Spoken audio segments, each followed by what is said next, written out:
tentang bahayanya tidak bayar zakat. Kembalilah Anda kepada diri Anda sendiri. Kalau memang Anda sudah wajib membayar zakat, jangan menunda. Kemudian pembayaran zakat itu harus ada caranya.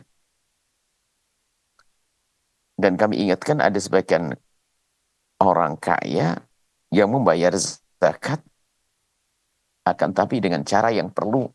Alhamdulillah sudah membayar, akan tapi harus ada cara yang benar. Akhlaknya adalah kita kirim. Bukan orang fakir kita undang lalu kita cecer di depan rumah kita. Karena ada sebagian dari orang fakir yang merasa sedih di saat difakir-fakirkan. Namanya afif. Sedih kalau difakir-fakirkan. Sehingga kalau harus jejer semacam itu, terendahkan dirinya. Maka kami himbau kepada orang-orang kaya, Anda orang kaya, hantarkan zakat Anda ke rumah-rumah mereka. Tu'khadu min ainiyaihim. Diambil dari orang-orang kaya, itu roddu dikembalikan. Di fuqaraihim kepada orang fakir. Biarpun kalau seandainya dikumpulkan, ya sah. Daripada tidak membayar zakat sama sekali.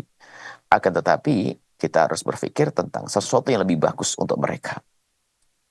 Kemudian, waktu Anda membagikan zakat, misalnya, zakat usaha Anda bisa bagi dalam bentuk uang. Jangan dijadikan sembako. Mohon maaf. Kecuali Anda memang punya sembako, zakat Anda keluarkan dari sembako. Anda bos beras. Lalu Anda keluarkan zakatnya dari beras, karena beras boleh dimakan.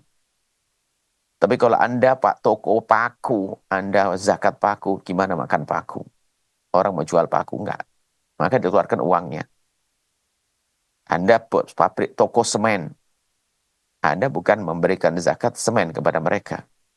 Uangnya Anda keluarkan. Dan setelah jadi uang ini, kami ingatkan, jangan dirubah jadi sembako. Ada sebagian menyiapkan sembako berpuluh-puluh, beratus-ratus, beribu-ribu. Rupanya duitnya orang fakir. Kalau duitnya orang fakir, jangan Anda yang mengatur. Serahkan uangnya biar mereka belanja apa saja. Mungkin untuk bayar utang. Kalau Anda siapkan sembako, memang dia senang. Tapi kalau seandainya suruh milih antara uangnya atau sembakonya, bisa jadi banyak di antara mereka milih uangnya. Karena ada utang yang harus dibayarnya. Kemudian kalau Anda beli sembako, selera Anda. Padahal mereka kalau beli minyak goreng tidak semahal yang Anda belikan. Beli beras pun tidak seperti semahal yang Anda belikan. Karena Anda seleranya tinggi, berasnya bagus. Karena duit zakat Anda belikan bagus, barang bagus-bagus. Padahal kalau dibelikan barang-barang biasa yang biasa mereka konsumsi, bisa jadi 3 kali lipat. Anda kok mengatur duitnya orang. Kecuali sedekah yang bukan zakat, Anda boleh. Jadikan sembako, ditambah apa saja yang Anda suka di situ, boleh. Tapi kalau memang harta zakat, Anda tidak boleh melakukan yang demikian itu. Oh, ini jadi perhatian. Dia ngenes minyak goreng saja biasanya dia beli yang 1 kilo misalnya hanya 7.000, tapi ini yang adalah 20.000. Berasnya biasa biar berada 10.000, tapi di belas mahal 15.000. Dia ngenes. Cuma tidak berani ngomong dia. Dipikir ini adalah hadiah, padahal duitnya dia ini. Ini uangnya dia yang dibelanjakan oleh orang kaya tersebut. Maka kami ingatkan kepada orang kaya, bukan Anda belikan sembako. Ada sebagian diberikan baju bagus-bagus. Sampai baju harganya sampai 300-200 ribu. Ngenes orang fakir. Biasanya beli baju 40 ribu. Ternyata sekarang menjadi apa? Akhirnya dijual juga baju itu nanti karena dia butuh. Dari harga 200 ribu menjadi 150 ribu. Rugi dia. Ingat wahai hamba Allah. Kalau Anda ingin membayar zakat dengan akhlak yang mulia. Kemudian Anda jangan atur duit mereka. Jangan atur duit mereka. Kalau Anda ingin mengatur duit mereka, tentunya dengan kesepakatan. Misalnya, karena Anda bukan negara, Anda pelaksana di dalam membagikan zakat. Tidak boleh saya nanya kita belikan mesin jahit gitu. Oh, tidak bisa. Mereka tidak makan mesin jahit. Maksud Anda agar mereka berkembang? Iya, tapi nggak boleh begitu. Anda tanya dulu. Kalau iya, mereka mewakilkan kepada Anda. Duit diterima oleh mereka, dikembalikan kepada Anda untuk belikan mesin jahit, untuk diprogram jadi apa? Konveksi atau penjahit. Oke. Tapi kalau Anda langsung belikan mesin jahit, nggak bisa. Itu bukan duit Anda, kecuali sedekah sunnah Anda. Anda boleh mesin jahit, boleh belikan kompor, dan sebagainya.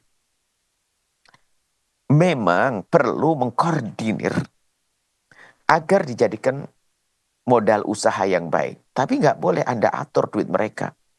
Harus Anda kembalikan dulu pada mereka, Pak Haji, Pak, ini ada uang zakat.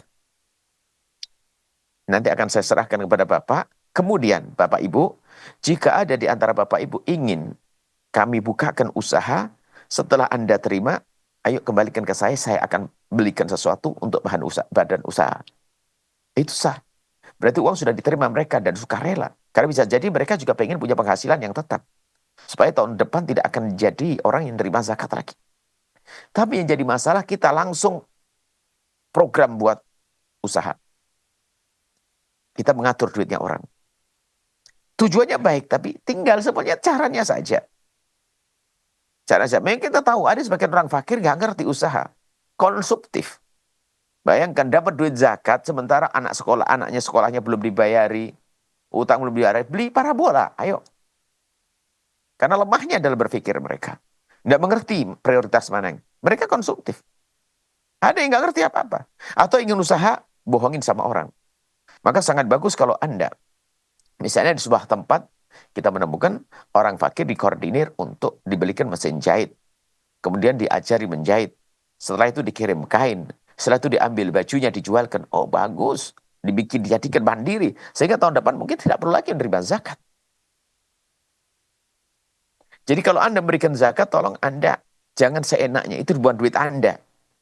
Dari harta Anda, itu ada bagian milik orang fakir. Kalau sudah jadi orang fakir, jangan Anda yang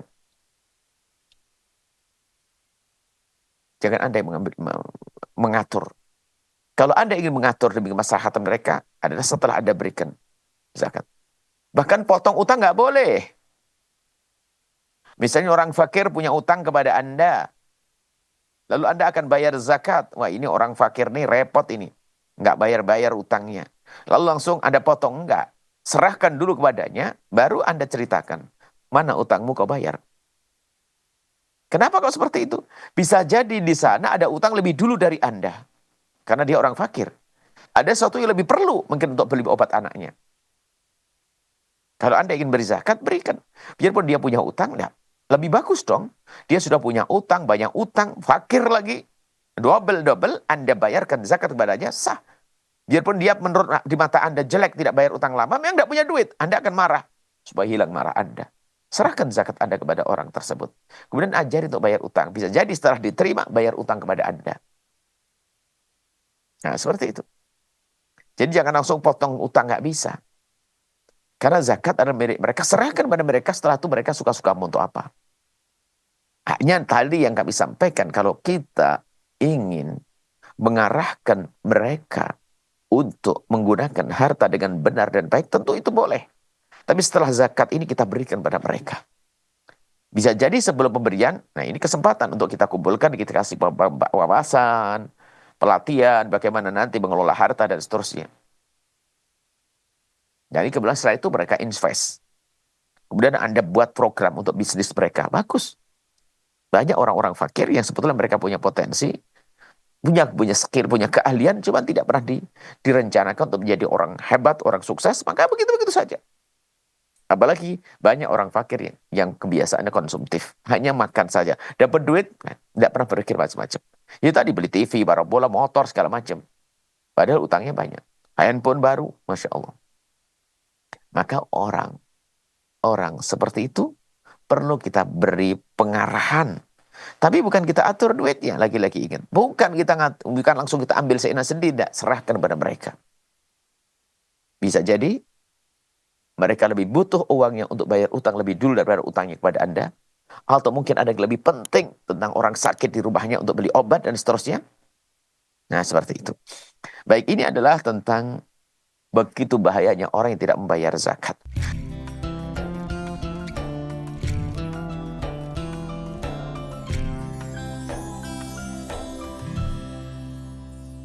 Sahabat Al-Bahjah TV, setelah menyaksikan video ini, jangan lupa bersolawat kepada baginda Nabi Muhammad. Shollu ala Nabi Muhammad. Allahumma sholli alaihi wa ala alihi wa sahbihi.